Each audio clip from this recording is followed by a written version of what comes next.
Method बताता हूं आपको। वेरी गुड, बहुत बढ़िया।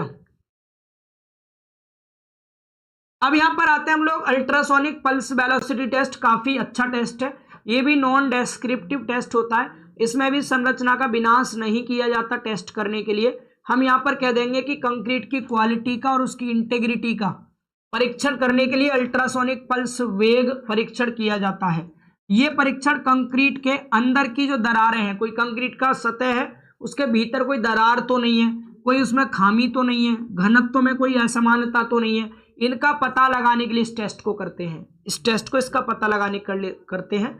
ये टेस्ट में एक मशीन है बच्चों आपकी, ये रही, ये मशीन है आपकी जिसका हम यूज करते हैं। इसके बारे में आगे आपको समझा देता हूं, इस मशीन के बारे में। क्या हमने कहा, पहले प्रिंसिपल सुनिए इसका क्या है भाई। प्रिंसिपल सुनेंगे और मैं कहूंगा प्रिंसिपल इसका आप यहां पर अलग कर दीजिए, लास्ट में देखिएगा प्रिंसिपल, क्योंकि डायरेक्ट प्रिंसिपल नहीं समझ आएगा, आपको टेस्ट करना है पहले, ठीक है। प्रिंसिपल नहीं, टेस्ट, बस यहाँ पर टेस्ट करेंगे पहले। भाई कोई भी टेस्ट जब आपको करना होता है, हमें शुरुआत क्या करनी है, हमने उद्देश्य बता दिया क्यों कर रहे हैं। कंक्रीट के अंदर की दरारों को, खामियों को और घनत्व में असमानताओं का पता करने के लिए ये टेस्ट कर रहे हैं। टेस्ट करने के लिए जो उपकरण यूज करते हैं, उस उपकरण का नाम क्या होता है, कौन से इक्विपमेंट यूज करते हैं। पहले आप इक्विपमेंट के बारे में लिखेंगे सभी बच्चे। सबसे पहले हमने कह दिया इसमें एक पल्स जनरेटर होता है। मैंने एक डायग्राम बताया था, आप सब इसे बनाएंगे जरूर इस टेस्ट के लिए। पल्स जनरेटर ये रहा, कुछ नहीं करना है, एक आयत बनाइएगा इस तरह से। आयत बनाना तो सबको आता होगा, ऐसे करके एक आयत बना देंगे बच्चा आप लोग। बिल्कुल भाई, आयत आपने बनाया, इसके अंदर लिख देना पल्स जनरेटर।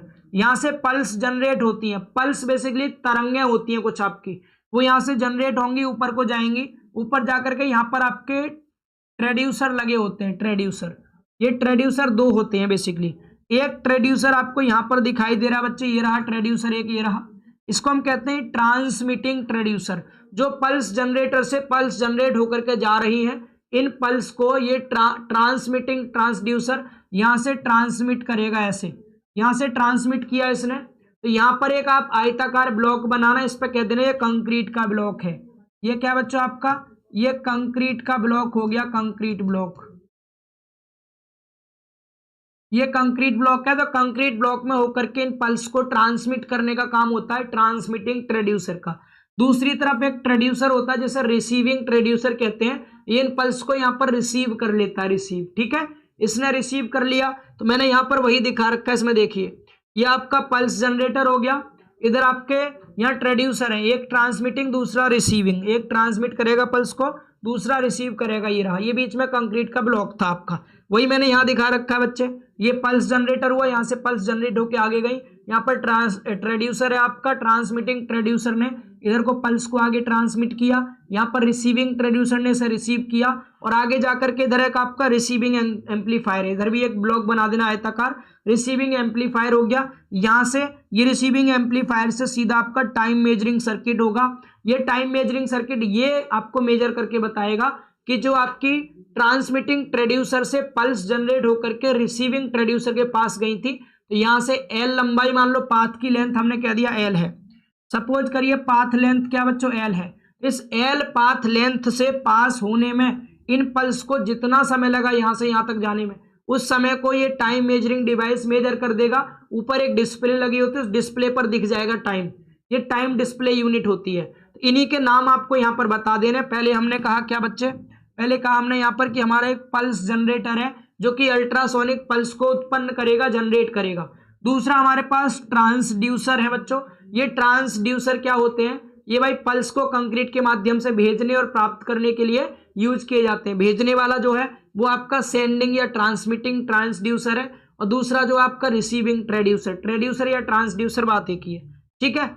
इसके बाद फिर हमारे यहाँ टाइम मेजरमेंट डिवाइस होता है, जो टाइम को मेजर करता है कि पल्स को भाई यहां से है ना ये ट्रांसमिटिंग ट्रेड्यूसर से रिसीविंग ट्रेड्यूसर तक जाने में कितना समय लगा, वो टाइम मेजरमेंट डिवाइस होता है। फिर यहाँ पर कुछ कपलिंग मटेरियल भी होते हैं। कपलिंग मटेरियल क्यों, जैसे ये जो ट्रेड्यूसर यहाँ लगाया है, अगर ये पूरी तरफ नहीं फिट हो पा रहा है यहाँ पर, तो हम कुछ कपलिंग मटेरियल यूज करते हैं ताकि ये ट्रेड्यूसर इस पर पूरी तरह फिट हो जाए, उसके लिए कपलिंग मटेरियल होते हैं। क्लियर है यार। तो ये आपके उपकरण के बारे में जानकर पहले सतह की सफाई करेंगे, सतह की प्रिपरेशन, ठीक है।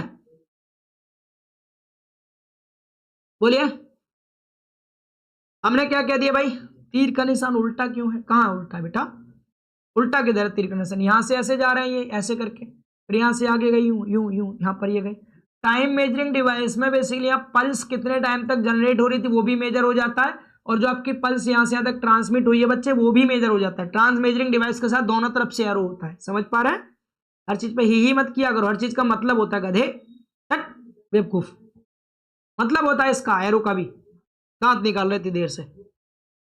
चलो भाई, यूपीएससी परीक्षण क्षेत्र कह दो या कंक्रीट सतह की सफाई कह दो, उसे चिकना करना कह दो, है ना। यदि खुरदरी है तो पहले उसे समतल करेंगे, पहले उसे क्या करेंगे भाई? समतल करेंगे। ये बात होगी सतह की सफाई के बारे में, सतह की सफाई के बारे में ये बात हो गई आपका। ट्रांसड्यूसर की पोजीशन, 3 अलग अलग पोजीशन में आप रख सकते हैं ट्रांसड्यूसर को, जिसमें मैंने आप सबको बताया भी था डायरेक्ट मेथड, इनडायरेक्ट मेथड और बच्चों semi direct method. Direct method में कैसे रखते हैं भाई? यहां पर हम बात इसकी कर रहे हैं, इसकी, ये जो ट्रेड्यूसर है आपके ये वाले, इनको रखने की पोजीशन 3 तरह की होती है। पहले सतह की सफाई कर ली, बिल्कुल, फिर सतह की तैयारी हो गई, फिर हम ट्रांसड्यूसर की पोजीशन सेट करेंगे। जैसे उसमें हम हैमर, जो हमारा रिबाउंड हैमर टेस्ट था, उसमें रिबाउंड हैमर की पोजीशन फिक्स कर रहे थे कि दीवार जो थी हमारी, सतह जो थी उसके परपेंडिकुलर रख रहे थे।